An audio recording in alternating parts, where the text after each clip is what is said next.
I want you to imagine for a second that you live in a rural farming town. You know the kind of place, right? Oh, everyone knows everyone. Exactly. The local diner on Main Street is like the center of the universe. And right at the edge of town sits this beautiful century-old brick church. The classic American landscape, really. Yeah, but there's a major problem. If you walk inside on a Sunday morning, you won't see a packed house. You'll see maybe, I don't know, 35 people in the pews. Right. Mostly older folks, usually. Mostly older folks. And they have this desperate foundational need. They need a pastor. They need someone to preach the gospel, baptize their grandchildren, and administer the Lord's Supper. But the math just doesn't work out for them. It's brutal. The church council sits down to look at the budget, and they simply cannot afford a $60,000, $70,000, or $80,000 full-time salary.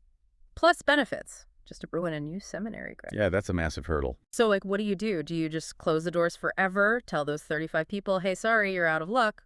Or do you fundamentally change how your entire denomination trains and provides its leaders?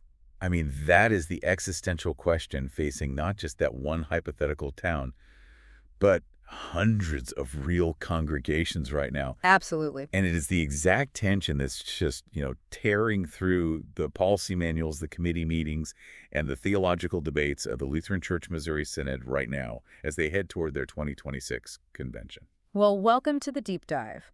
Today, we are taking you right into the heart of that storm. We really are. We are looking at this extensive, comprehensive stack of materials centered around a video concept and policy discussion. It's titled Colloquy, Seminary Formation, and the 2026 LCMS Resolutions. Which sounds very technical. Right. If you are wondering how on earth we are going to navigate convention workbooks, demographic audits, floor committee notes specifically from committees 1 and 6, and official synod communications without putting you to sleep, do not worry. Yeah, stick with us, I promise it's worth it. Because behind that incredibly dry, bureaucratic language of bylaws and handbook revisions is a fierce, passionate battle for the survival of the local church. Exactly. And before we get into the weeds of these resolutions, we need to establish exactly how we are going to look at this material. Setting some ground rules. Right. We are dealing with the lifeblood of a major historic church body. So our lens for this entire deep dive is going to be strictly respectful, pastoral, confessional, and fair. We are analyzing the structural debates here. We're not taking cheap shots. No, not at all. And let me just state this right up front, loud and clear. As we go through this, we are completely rejecting the false dichotomy of, seminaries versus mission. Oh, that comes up so often. You hear it all the time in these debates, this idea that you either care about rigorous academic theology at the seminary or you care about saving souls in the mission field. Like, you have to pick one. Yeah, and it's a trap. It's a logically bankrupt argument, and we are not falling into it. It's a crucial baseline for you to keep in mind as you listen to this. The LCMS Seminaries, so that's Concordia Seminary in St. Louis and Concordia Theological Seminary in Fort Wayne, they are absolute irreplaceable gifts to the church. Huge gifts. And the sources we are looking at explicitly affirm this time and time again. Residential formation, bringing guys to a physical campus, immersing them in the original Greek and Hebrew, daily chapel, those massive libraries, that is deeply valuable. It really is. It is historically proven. It has provided generations of faithful pastors. Yeah. And it should absolutely remain the gold standard. Right. Literally nobody is saying we should bulldoze the seminaries. No, of course not. But on the flip side of that coin, we also need to establish a baseline about something called colloquy. We are going to dig deep into the mechanics of colloquy later, but for now, just know this. Colloquy is chiefly a mechanism for receiving already trained, already ordained pastors from outside the LCMS into the synod. Right. So if a guy is serving in another denomination, realizes he aligns with LCMS theology, and wants to join, he goes through colloquy. Exactly. What colloquy is not, and what it should never be treated as, is some kind of secret bypass. Yeah, it's not a shortcut. It's not a backdoor tunnel to avoid synod-established pastoral preparation just because, you don't want to do the homework. So with those guardrails in place, that the seminaries are vital and colloquy is not a cheat code, we can actually look at the structural crisis. Because the core narrative driving all these hundreds of pages of committee reports is really this. How do we get pastors to the people who desperately need them without losing the doctrinal soul of the church? Which brings us right back to that rural church with 35 people. Before we can even start debating how to teach these guys Greek and dogmatics, we really have to understand the actual physical landscape these pastors are walking into. And the numbers are staggering. When I was looking through the statistical health and momentum data in our source stack, I actually had to read the numbers twice. I honestly thought it was a typo. The demographic shift is just... it fundamentally alters the math of pastoral formation. Let's break down the statistical reality the LCMS is facing. Yeah, lay it out. According to the 2024 convention workbooks and the audit called Addressing the LCMS Pastor Shortage, the Synod currently has roughly 4,899 active parish pastors. Okay, almost 5,000 pastors. I mean, that sounds like a solid workforce, right? It does, yeah, until you look at the trajectory of the people actually in the pews. Between the years 2004 and 2024, the baptized membership of the Synod fell by over 30%. 30%. I mean, think about that in any other context. If a Fortune 500 company lost 30% of its customer base in 20 years, there would be absolute panic in the boardroom. Total panic. The entire business model would have to be restructured from the ground up. And yet, in church structures, the realization of that loss often happens much slower, because the decline isn't distributed evenly across the board. Right. The audit notes something fascinating, actually. On paper, the ratio of baptized members per pastor looks mathematically fine. Right. Yeah.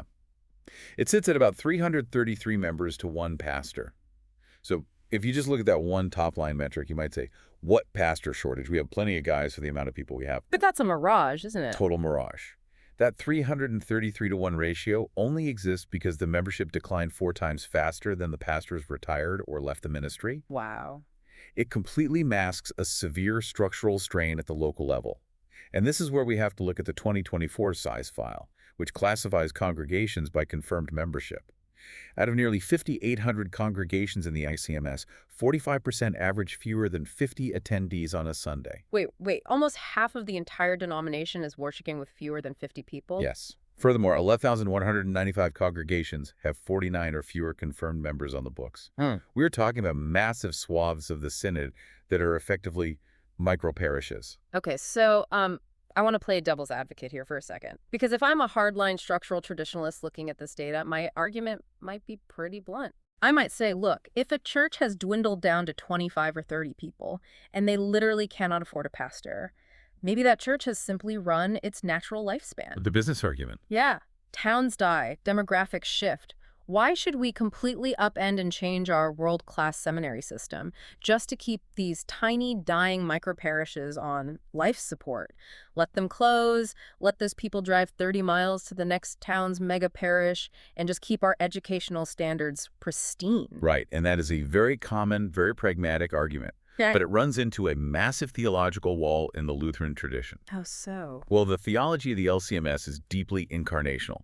It believes that the local gathering of believers around the Word and the sacraments is the true church. You don't abandon a flock just because they are poor or isolated. Oh, I see. If there are 30 believers in a rural town, or say 30 immigrants in a bilingual inner-city neighborhood, they need the means of grace. They need absolution. They need the Lord's Supper. You don't tell them, sorry, your balance sheet doesn't justify a shepherd. You figure out how to get them a shepherd. Okay, that makes sense. Is a theological mandate to care for the micro-parish, not a business decision based on ROI. Exactly. Which brings us to a massive realization in the sources regarding the candidate themselves. We're moving into our second major concern here. The idea of the best formation varies wildly depending on who the candidate is and what setting they're going into. This is so important. When people talk about the best way to train a pastor, they are almost always picturing the traditional model. Right. And to be fair, the traditional model is beautiful. It's a young guy in his 20s, maybe fresh out of a Concordia University. He packs up a U-Haul, moves to St. Louis or Fort Wayne, lives on campus for 4 years, immerses himself in the library, drinks coffee with his professors, and goes to daily chapel. That sounds idyllic, honestly. It is an incredible, immersive, formative experience. Right, but that model makes a massive assumption about the demographic of the candidate and the financial reality of the church he's eventually going to serve. Contrast that 20-something single guy with the reality of a second career man today. Let's say we have a guy in his late 40s. He's an elder at that rural church of 35 people we talked about. Okay, yeah. He has a wife. He has 3 teenagers. He has a mortgage. And he has a full-time secular career. Maybe he runs the local hardware store. He has deep established relationships in his town. And most importantly, he already has a specific mission field right in front of him. His church needs him. Exactly. So what are the barriers for that man to go the traditional route? You are asking a guy in his late 40s to quit his job, uproot his wife and teenagers, sell his house in a tough market, move across the country to a seminary campus, pay tens of thousands of dollars in tuition and living expenses for 4 years, and then what? Right. Then what? Hope that he gets placed back in a rural church that still can't afford to pay him the massive salary he now needs to pay off the debt he just accrued. It's financially and structurally impossible. The sources cite cost, relocation, and the specific highly localized needs of ethnic, immigrant, and rural contexts as massive hurdles. The math simply does not work for that hardware store owner. I was thinking about this, and I want you, the listener, to picture it like medical school. A world-class, rigorous, in-person residency program at Johns Hopkins or, a top hospital in Boston is an incredible gift to the field of medicine. Oh, absolutely. We want that. If you are having brain surgery, you want the guy who spent 5 years living in the hospital, learning from the masters. Without a doubt. But if an isolated rural town in Alaska desperately needs a general practitioner just to set broken bones and prescribe antibiotics, and the only way the medical board will allow them to get a doctor is to demand a local father of 3 uproot his entire life, move to Boston for 4 years, and somehow afford the tuition. It just wouldn't happen. Exactly. That model isn't the best for that town in Alaska. A model is not best when the people who desperately need it literally cannot reach it. That analogy perfectly captures the tension in the convention materials. The traditional residential model is the Johns Hopkins of theology. But you also need combat medics. You need rural practitioners. Yes. Now, this is why supervised hybrid formation, congregational partnerships, and bivocational training pathways are structurally necessary. They aren't just convenient, they are necessary. Okay, let's break down those terms because they get thrown around a lot in church circles. What does a bivocational training pathway actually look like? The sources mention the specific ministry pastor program, or SMP, and the Ethnic Immigrant Institute of Theology, or EIIT. How do those actually function on a week-to-week basis for a guy? It's intense, actually. Bivocational means the man maintains a secular job to feed his family while serving the church. Okay. So under a program like SMP, this hypothetical hardware store owner doesn't move to St. Louis. He stays in his town, he works at the store during the day, but his evenings and weekends are entirely consumed by rigorous theological study. So he's not just getting a free pass. Oh, not at all. He is taking seminary-level courses, online watching lectures, writing exegetical papers on the Greek text, studying church history. So he's still getting the heavy academic lifting. Yes, but the critical difference is the supervision. He is not doing this alone in a vacuum.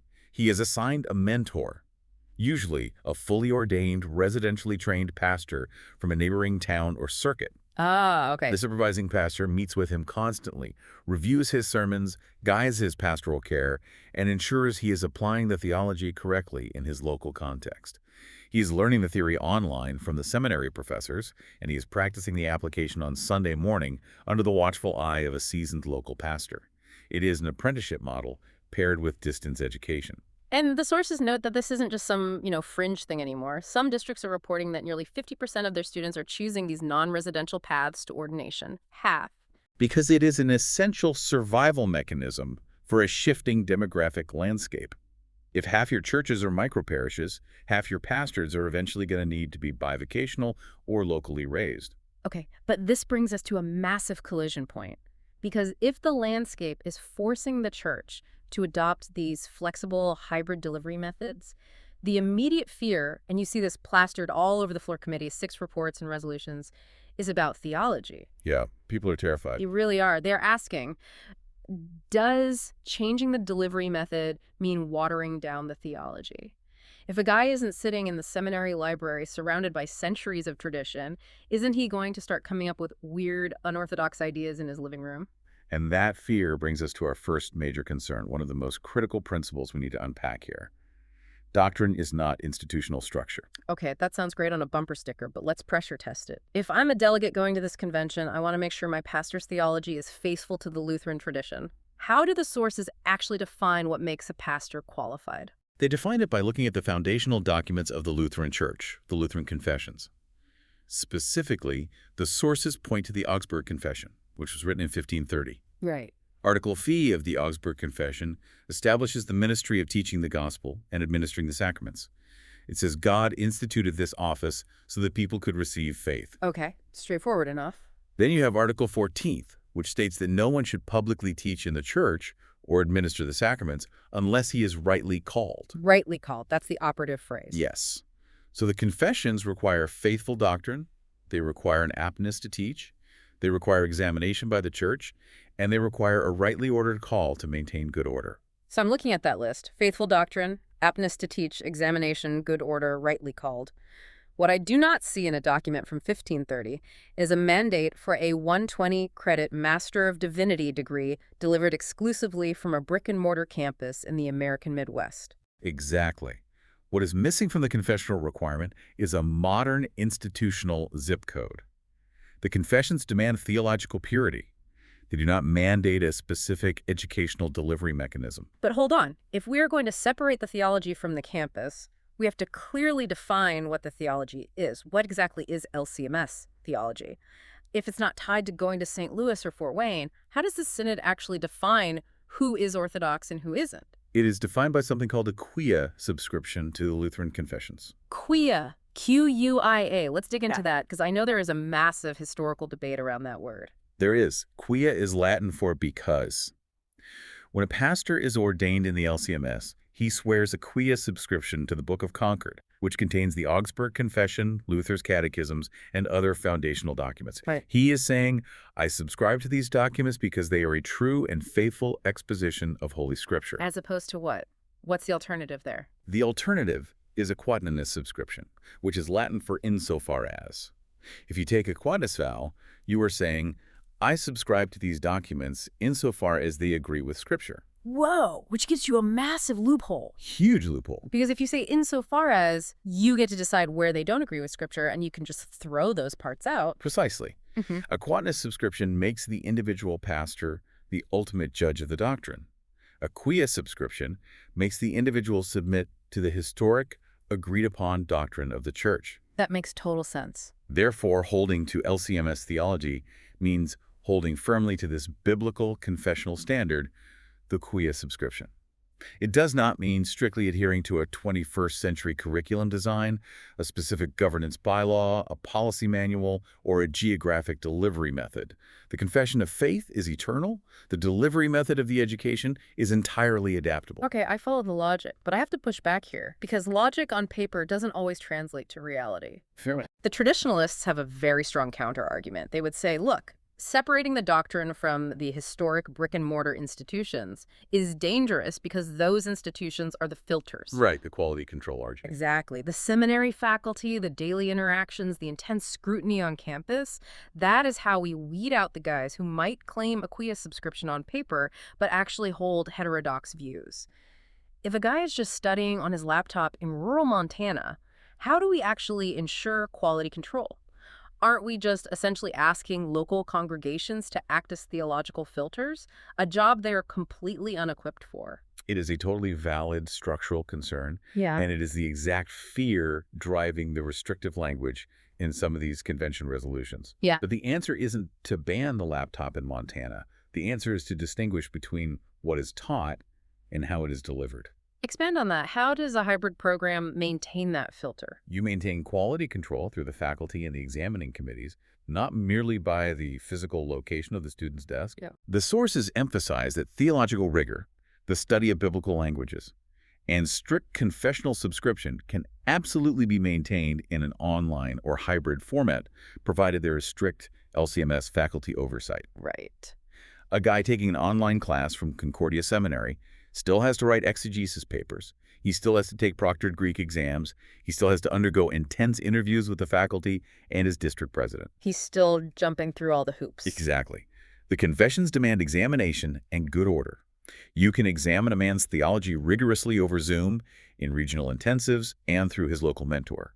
You don't lose the doctrine just because you change the classroom layout. But the fear is still there. It is palpable in these documents, and it leads to a very unfortunate assumption that we see popping up in the Synod, because some leaders view any request for alternative formation, any attempt to say, hey, we need a different way to do this, as a liberalizing trend. Yes. Which brings us to concern number 3. They view structural dissatisfaction as a doctrinal rejection. which is a complete misdiagnosis of the problem. And to understand why, we have to look at the tensions surrounding something called the CMPL and the ILT that came up in the Floor Committee 6 reports. Yes, this was fascinating. CMPL stands for the Center for Missional and Pastoral Leadership, and ILT is the Institute of Lutheran Theology. Now, these are not official LCMS seminaries, right? Correct. According to the sources, former LCMS faculty members are operating through this institute to offer alternative, accredited, online-only Master of Divinity degrees. And here is the crucial detail. Currently, graduates of that specific program cannot be ordained in the LCMS because it exists outside the official Synod structure. Right. Yet, despite knowing that this degree won't currently get them ordained, the dean of the program noted that about 24 LCMS laymen are enrolled in it anyway. Which is wild. Why on earth would you spend time and money on a master's degree in pastoral theology if your own denomination won't ordain you for it? Because they are desperate. The LCMS Board of Directors minutes explicitly note that there is, and I quote, dissatisfaction in certain quarters with the products of our seminaries, leading to a desire for local formation. Okay, dissatisfaction with the products. That is a loaded phrase. Rare. If I'm a seminary professor reading that, my defensive shields go up immediately. It sounds like they are saying, your guys aren't good enough. What is the root cause of that dissatisfaction? Are these laymen rebelling against the theology? No. What's fascinating is that the sources tell us these congregations have genuine, pressing, boots-on-the-ground needs that the traditional residential model struggles to supply quickly. Like what? Well, look at the resolutions being proposed. Resolution 107 heavily emphasizes church planting.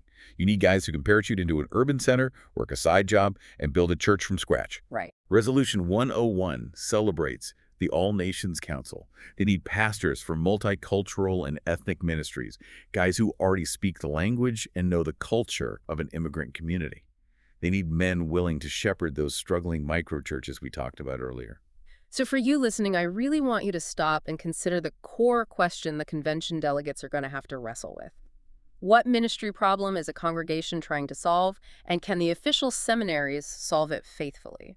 Because right now, when a congregation of 30 people in a poor urban center ask for a local bivocational pastor, when they beg for an online pathway for their local elder, they aren't asking to change the theology of the Lord's Supper. No. They aren't rejecting the doctrine of justification by grace through faith.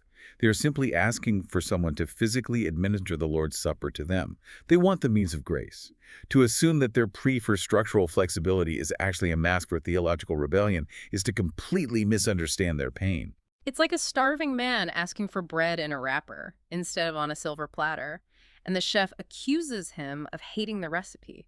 He doesn't hate the recipe, he's just starving. Exactly. That's a perfect way to look at it. But to be totally fair to the traditionalists and the leaders drafting these restrictive resolutions, their fear of rebellion isn't coming out of nowhere. No, it's not. There is deep institutional trauma here. And this brings us to a major point from the source video, our fourth concern: historical warnings and evaluating the resolutions. The host of the source YouTube video brings up some very heavy historical precedents to warn against loosening the reins on seminary education. The history is vital to understanding the psychology of the Synod right now. Walk us through it. The source video points to two major dramas. The first is the 1960s, where the Synod engaged in joint seminaries on the mission field with other church bodies. Okay. They loosened the oversight, partnered with groups that didn't share their strict confessional subscription, and it led to heterodoxy false teaching creeping into those overseas endeavors. And the second trauma is even bigger. It's the elephant in the room for the LCMS. The video references the Wartburg situation, which is shorthand for the Seminex walkout in 1974. Oh, yeah. For you listening who might not be familiar with LCMS history, this is the defining moment of the 20th century for the Synod. It absolutely is. Let's explain why it matters so much today. In the late 60s and early 70s, a controversy erupted at Concordia Seminary in St. Louis. A majority of the faculty had adopted the historical critical method of biblical interpretation. Which essentially means treating the Bible more like a human document full of myths and historical errors, rather than the inspired, inerrant Word of God. Right. The Synod president at the time, J.A.O. Prius, investigated, and it led to the suspension of the seminary president, John Teachin. In protest, the vast majority of the faculty and the student body literally walked off the campus. Wow. They formed a rival institution called Christ Seminary Seminex, which stands for Seminary in Exile. They just walked out, they left the campus, they abandoned the synod's oversight, and they took their theology with them. Yes. And it fractured the denomination. Churches split, families stopped talking to each other. It was a massive bleeding wound. Oh, can imagine. So when the host of the source video brings up the Wartburg situation, which was a satellite campus idea that got tangled up in these historical fears, he is tapping into a very real PTSD within the synod. Right. The lesson many leaders learned from Seminex was, if you lose control of the institutions, you lose the doctrine. Therefore, we must maintain absolute iron grip control over how and where pastoral formation happens. I completely understand the psychological scar tissue there. When you loosen controls, bad things have historically happened. But we need a new lens to look at this through because fear cannot be the only driver of policy. I wrote this down while reading the sources. One bad bridge does not prove that all bridges are sinful. That's a fantastic analogy. Let's unpack that. If a bridge collapses in the 1960s because of bad engineering, like the Joint Mission Seminaries, or if a bridge is sabotaged in the 1970s like Seminex, the rational response is not to ban all bridges forever. You don't say, well, the bridge collapsed, everyone just has to swim across the river from now on. That's absurd. What you do is you inspect the engineering before driving the church bus across the next one. The historical warnings are valid, but they are not absolute proof that all innovation is inherently dangerous. And this is exactly how we have to evaluate the actual resolutions being proposed for the 2026 convention. Let's look at Resolution 604. The title sounds universally agreeable: to support residential master of divinity and alternate route pastoral formation for the sake of the flock. Right. Who votes against the flock? It sounds great. On the surface, it affirms residential formation as the standard preferred route and seeks vital funding for it. We absolutely need to fund the seminaries, but if you read down to the final resolve clause, the resolution goes much further. Oh. It explicitly seeks to completely reject online Master of Divinity education, stating flatly that it is insufficient for achieving the high standards of the office of the Holy Ministry. Wow. It's not just asking for funding for St. Louis. It's putting a hard stop on the map for anything else. It's drawing a solid red line and saying, this bridge is banned. Yes. But if we apply our principle that we must preserve residential formation as preferred, but we must question the blind rejection of every rigorous LCMS-supervised online MDiv, then we have to look at the engineering, not just ban the concept of a bridge. Exactly. We must test proposals by examining their faculty subscription, their curriculum, their governance, and their outcomes. If an online MDiv is taught by Orthodox LCMS professors with rigorous Greek and Hebrew and local mentorship, a blanket rejection based on a 1974 trauma might cut off the very lifeline those microparishes need to survive today. Let's look at the companion piece, Resolution 605. It's titled, To Reaffirm the Synod's Process for Training and Certification for Pastors. This one is directly pushing back against those independent, non-synod pipelines like the CMPL program we talked about earlier. Right. It wants to ensure that all certifications stay strictly within the synod's official seminaries. And here is where you, the listener, need to find the balance. You should absolutely support synod-wide certification. You should support placement by the Council of Presidents, the COP. We need safeguards against rogue, independent pipelines that lack ecclesiastical supervision.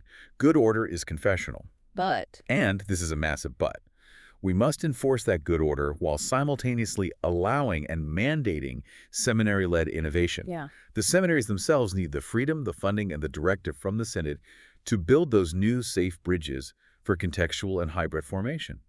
If the Synod bans independent programs and bans the seminaries from offering online MDivs, they are trapping the local church in a corner with no way out. exactly. Don't outsource the innovation to independent groups, but demand that your historic, trusted institutions do the innovating. Empower the seminaries to solve the problem. Right. Okay, we've talked extensively about forming pastors from within the LCMS, the young guys, the second career hardware store guys. But what about men coming from outside the Synod? This brings us to Section 5, our fifth concern of this deep dive. Colloquy, claims, and transparency. Let's properly define colloquy based on the bylaws and the source texts. Colloquy is a formal, rigorous process. It allows qualified pastors who are already ordained in other Christian church bodies or independent congregations to apply for membership in the LCMS roster. Walk me through what that actually looks like. A guy is preaching at a non-denominational church down the street. He starts reading Martin Luther. He gets convinced of the theology, and he wants in. What does he do? He doesn't just get a handshake and a clerical collar. His theology is intensely tested. He has to undergo extensive interviews with district presidents and seminary faculty. He is examined on his agreement with the scriptural and doctrinal positions of the LCMS. He usually has to take supplementary classes in Lutheran confessions and pastoral theology. If he passes all of that, the Colloquy Committee receives him into the Synod, and he is placed on the roster as a qualified LCMS pastor. So as we said at the beginning, it's a doorway of reception, not a tunnel to avoid homework. Right. But this is where things get spicy in the source material. In the source video we reviewed, there is a specific startling claim made by a former district president. He claims that about 10% of the current LCMS roster entered through Colloquy. 10%. If that statistic is true, it represents a massive demographic shift in the theological background of the Synod's clergy. If true, and this is a massive concern we have to address, claims need evidence. Absolutely. I love a good statistic, but we all know how church math and political math works. A guy hears a number in a hallway in 2012, he repeats it in a meeting in 2018, and suddenly it's a policy-driving fact in 2026. It happens all the time. When you are making convention-level policy decisions that affect the entire future of church planting and pastoral care, you cannot build on anecdotal statistics. Especially a statistic used to justify tightening the gates. Right. If someone throws out a number like 10% of the roster, you, the listener, you, the delegate, need to demand documentation. Where are the specific dates? What is the current data? Yeah, where's it coming from? Is that 10% over the last 5 years or the last 50 years? Does it include guys who came from sister synods overseas or just independent guys? We have to demand evidence and backup statistics before using them to write restrictive bylaws. And that demand for transparency brings us perfectly to Resolution 612. This is a fascinating piece of church governance. This resolution seeks to amend the bylaws to take the 2007 Pastoral Colloquy Guidelines and reinsert them back into the official policy manual, the LCMS Handbook. The stated goal of 612 is transparency. The rationale in the workbook says that removing these specific criteria from the handbook years ago created uncertainty, and putting them back in restores clarity and fairness so everyone knows the rules of the game. Which is good. I mean, transparency is inherently a good thing. Yeah. If I'm applying for Colloquy, I want to know exactly what the test looks like. Transparency is vital, but you always have to read the fine print of governance.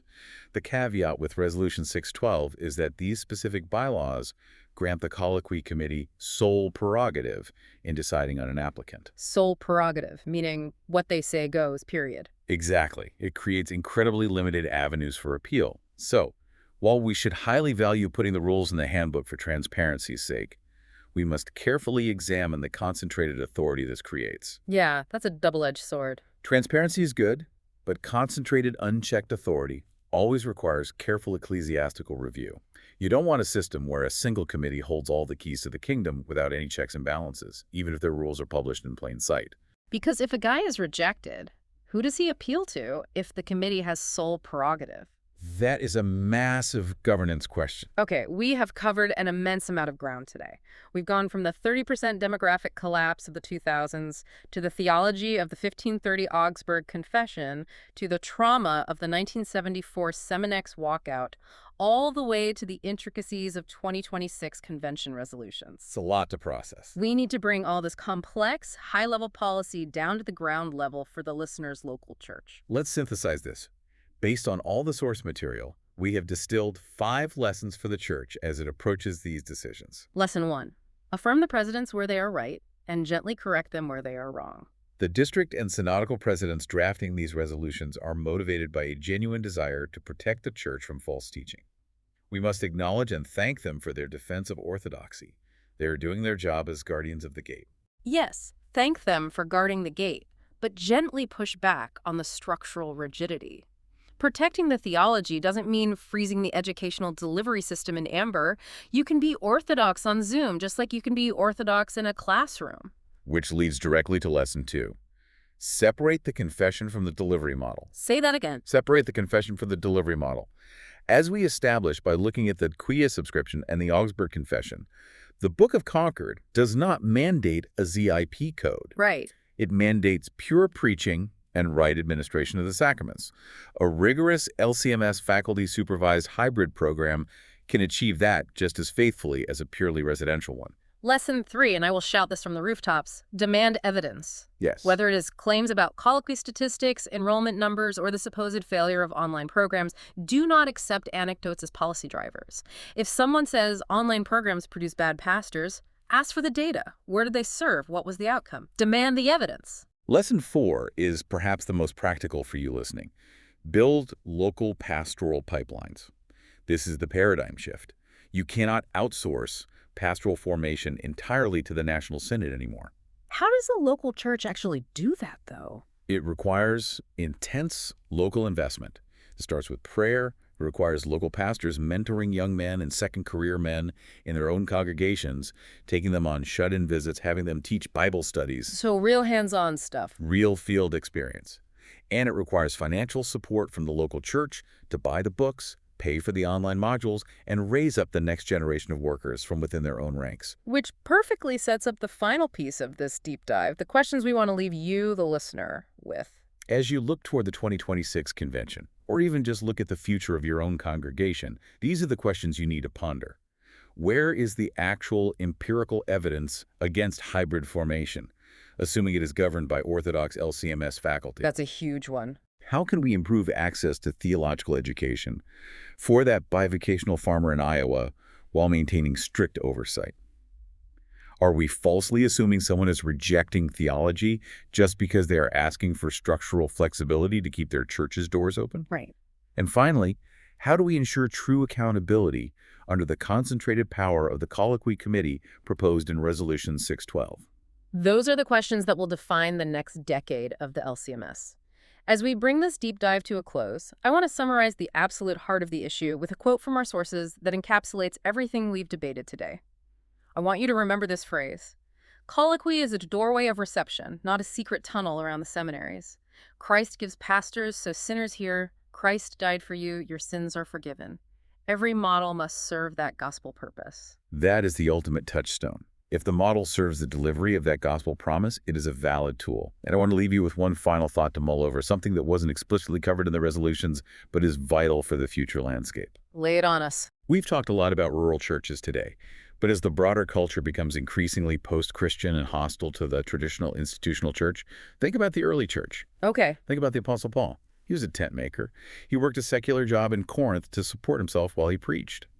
The early church model of the bivocational, locally raised elder might not just be a fallback plan for dying rural towns. Oh, where are you going with this? It might be the very blueprint for urban and suburban survival in the 21st century. What if the pastoral shortage isn't just a crisis of numbers? What if it is actually God pruning the institutional structure to prepare the church for a new era of localized, highly relational, financially independent mission? Wow. Yeah. Now that is a massive paradigm shift. What if the map isn't broken? What if the terrain has just changed entirely? I enthusiastically encourage you to keep reading, keep asking these hard questions, and keep exploring these vital topics in your own congregations. Look past the dry bylaws, demand the evidence, and find the heartbeat of the mission. Thank you for joining us on The Deep Dive.